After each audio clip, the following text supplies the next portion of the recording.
আমি শিওর বাংলাদেশের কোনো মানুষ নেই যে চায় না যে সাকিব আল হাসান এসে বিপিএল খেলুক। দেখেন, সাকিব বাংলাদেশের সবচেয়ে বড় প্লেয়ার। পুরোনো ফ্র্যাঞ্চাইজ নতুন ফ্র্যাঞ্চাইজের নিচে কিছু না কিছু তো চাওয়া পাওয়া থাকবে। নতুন টিমদেরকে যদি আমাদের সমানে ডিরেক্ট সাইনিং দেওয়া হয় তাহলে আমাদেরকে ডিরেক্ট সাইনিং দেওয়া উচিত।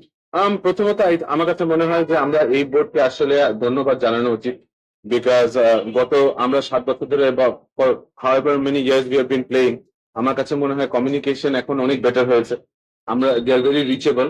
আমরা যখনই কোনো একটা সুযোগ বা কোনো একটা কারণে তাদের সাথে রিচ করতে চাচ্ছি, they are very accessible. Even the board president, ওনাকেও যদি আমাদের 1 মিনিটের জন্য জয়েন হয়, I think he is being very nice enough যে সব ফ্র্যাঞ্চাইজিকে ইকুয়াল ইম্পর্টেন্স দিয়ে তাদের সাথে কথা বলছে। আমাদেরকে ডাকা হয়েছিল বেসিক্যালি যে নিয়ম কানুনটা এক্সপ্লেন করার জন্য। বিকজ জেনে থাকেন যে গত বছর থেকে 3টা টিম নতুন টিম এসেছে। সো 3টা নতুন টিম এবং পুরোনো টিম মিলিয়ে নিয়ম কানুনটা কি হওয়া উচিত আসলে ভেরি কনফিউজিং থিং। এবং বোর্ডের জন্য যে খুব একটা সহজ এই নিয়মটা বানানো, যে তার জন্য লেভেল প্লেইং ফিল্ড বানানোর জন্য কি করতে হবে, এটা আসলে খুব ডিফিকাল্ট কাজ।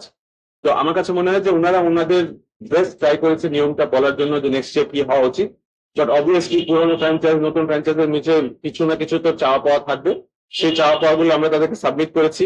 তারা খুব ভালোভাবে তাকে একসেপ্ট করেছে এবং 1-2 দিনের মধ্যে হয়তো আমরা যে ফাইনাল নিয়মটা যে কি হওয়া উচিত, রিটেন হওয়া উচিত নাকি ডিরেক্ট সাইনিং হওয়া উচিত, কিভাবে করে কি হবে, সেটা হয়তো তারা 1-2 দিনের মধ্যে আমাদেরকে জানিয়ে দেবে। পুরোনো প্যাকেজ আপনারা কি চান?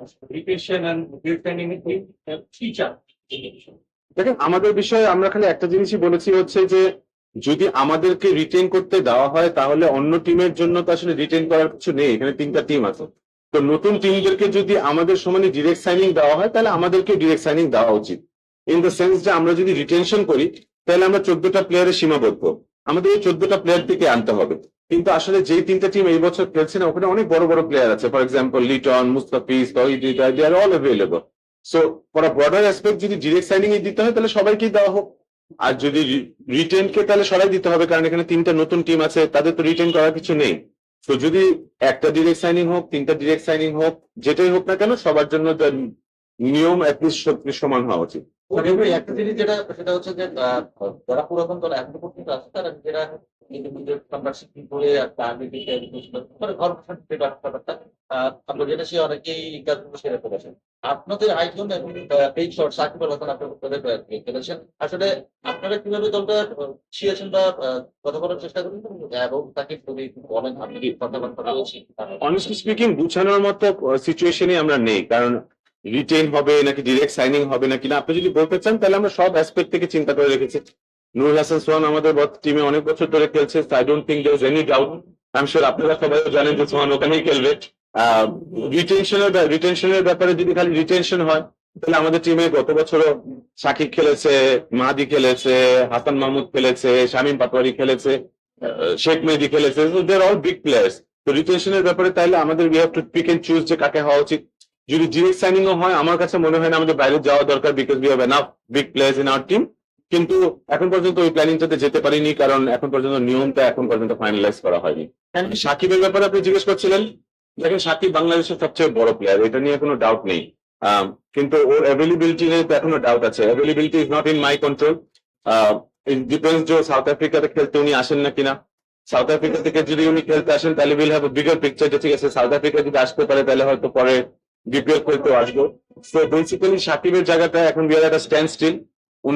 ওনার স্টান্সের উপর ডিপেন্ড করবে যে আমরা ওনাকে রাখতে পারবো নাকি রাখতে পারবো না। আপনাদের পক্ষ থেকে আসলে এটা আপনাদের বড়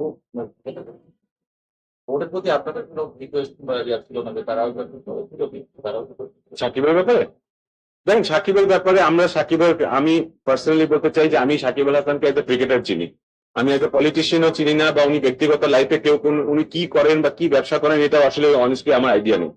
তো ব্যক্তিগতভাবে অ্যাজ ক্রিকেট ফ্যান্স আপনারা যারা আছেন, পুরো বাংলাদেশ যারা আছে ক্রিকেট ফ্যান্স হিসেবে এজ এ ক্রিকেটার, ওর দিকে যদি আমরা কোনো ধরনের ফল্ট দেখতে চাই, আসলে এটা দেখা impossible. So as a cricketer, as a ক্রিকেটের একটা ম্যানেজমেন্ট বলেন, ক্রিকেট ফ্যান বলেন, আমি শিওর বাংলাদেশের কোনো মানুষ নেই যে চায় না যে সাকিব আল হাসান এসে বিপিএল খেলুক।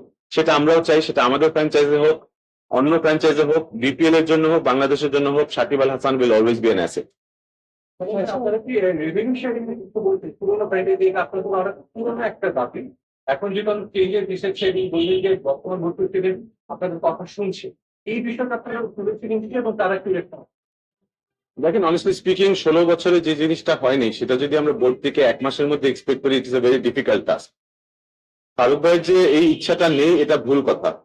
হি is trying his level best, কিন্তু উনি লাস্ট ইয়ার বিপিএল ও করেনি বা লাস্ট 16 বছর উনি ইনভলভ ছিলেন না। সো ব্যালেন্স শিটে whether it is a profitable concern, whether it is a loss concern, they have to judge. উনি এতটুকু প্রমিস করেছে যে if the finding is that BPL is making enough money, তাহলে রেভিনিউ শেয়ার আগামী বছর থেকে 100% হবে। কিন্তু এখন যদি ইভেন্চুয়ালি নিয়মে যে বের হয় যে বিপিএল লাভ করছে 2 লাখ টাকা, তো ফ্র্যাঞ্চাইজি থেকে যদি 20,000 টাকা দিয়ে দেওয়া হয় তাহলে তো এটা আসলে মানানসইও নয়, এটা বিপিএল স্ট্যান্ডার্ডের জন্য খারাপ। কিন্তু একটা পয়েন্টে গিয়ে যদি বোর্ড মনে করেন যে প্রত্যেকটা ফ্র্যাঞ্চাইজিকে 50 লক্ষ 1 কোটি টাকা দিতে পারবেন, তাহলে এটা আমার কাছে মনে হয় যে এই বোর্ডের অ্যাটলিস্ট কোনো অবজেকশন থাকা উচিত নয়। এবং আমার কাছে মনে হয় they are friendly enough, they are professional enough to share the revenue. আপনাদের কোচিং প্যানেলে কি কোনো চেঞ্জ হয়েছে? কোচিং প্যানেলে সাধারণত রংপুরের হিস্ট্রি যা বলে বা আমরা প্রিমিয়ার লিগ করি, আমরা সব জায়গায় করি, সাধারণত কোনো চেঞ্জ আসে না। হয়তো একজন দুইজন ব্যস্ততার কারণে মিসিং হয়, কিন্তু নর্মালি সেমই থাকে। আমি আশা করছি যে খুব একটা বড় চেঞ্জ হওয়ার কথা না। ভাই আপনারা হচ্ছে যেটা বললেন যে ডিরেক্ট সাইনিং এর কথা বলেছেন, যে দেওয়া হয় সবাইকে সমস্যা, এরপরে বলতে কি জানা হয়েছে? দেখেন আসলে 7টা ফ্র্যাঞ্চাইজ, 7টার মধ্যে 3টা নতুন ফ্র্যাঞ্চাইজ, 4টা পুরনো ফ্র্যাঞ্চাইজ। অবভিয়াসলি স্পিকিং দেখেন আমাদের প্রবলেমটা হচ্ছে আমরা চাই যে একটা ডিরেক্ট সাইনিং হোক, বাকি সবাই ড্রাফটে যাক, player level field of play থাকুক, তাহলে সবাই সমানভাবে করে নিয়ে নিতে পারবে। তাহলে আসলে কোনো ডিবেটটাই নাই যে কার অ্যাডভান্টেজ কার ডিসঅ্যাডভান্টেজ। আবার অনেক টিম আছে যেখানে অনেক বড় বড় প্লেয়াররা খেলছেন, তাদের জন্য 4টা রিটেন হলে সুবিধা। অনেস্টলি স্পিকিং ফ্র্যাঞ্চাইজিরা তো যে যার সুবিধা অনুযায়ী বলবে, এবং ইনক্লুডিং আস, আমরাও আমাদের সুবিধা অনুযায়ী বলবো। তো অনেস্টলি স্পিকিং রংপুর রাইডার্সের পক্ষ থেকে কোনো সমস্যা নেই।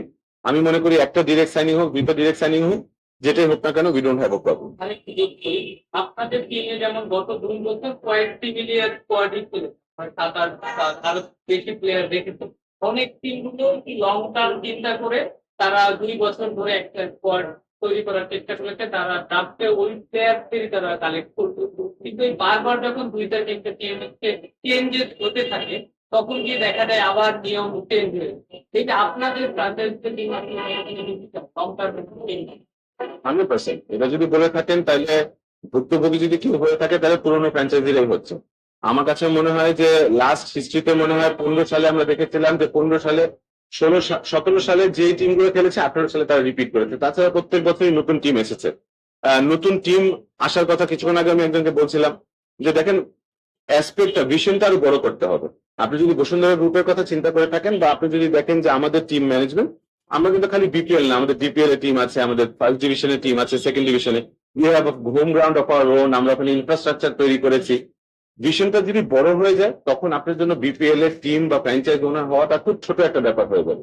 তখন মনে হবে it's just a part of your whole cricketing journey.